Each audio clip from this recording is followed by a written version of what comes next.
বিদেশের একটি স্কুলের একজন প্রধান শিক্ষক পরীক্ষার আগে অভিভাবকদের কাছে একটি চিঠি লিখেছেন। চিঠিটির বাংলায় অনুবাদ ঠিক এই রকম: প্রিয় অভিভাবকবৃন্দ, কয়েকদিনের মধ্যেই আপনাদের সন্তানের পরীক্ষা শুরু হবে। আমি জানি আপনারা খুব আশা করেছেন যে আপনাদের ছেলেমেয়েরা পরীক্ষায় খুব ভালো রেজাল্ট করবে। একটা বিষয় মনে রাখবেন যে যারা পরীক্ষা দিতে বসবে তাদের মধ্যে একজন নিশ্চয়ই ভবিষ্যতে শিল্পী হবে, যার গণিত শেখার কোনো দরকার নেই। একজন নিশ্চয়ই ভবিষ্যতে উদ্যোক্তা হবে, যার ইতিহাস কিংবা ইংরেজি সাহিত্যে পাণ্ডিত্য অর্জনের প্রয়োজন নেই।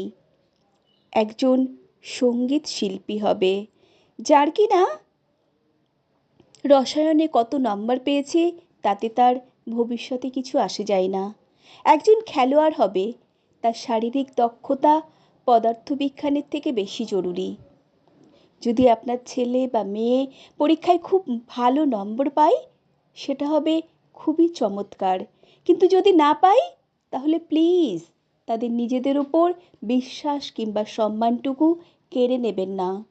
তাদেরকে বুঝিয়ে বলবেন যে পরীক্ষার নম্বর নিয়ে যেন তারা মাথা না ঘামায়। একটা স্রেফ পরীক্ষা ছাড়া আর কিছুই নয়। তাদেরকে জীবনে আরও অনেক বড় কিছু করার জন্য প্রস্তুত করা হচ্ছে।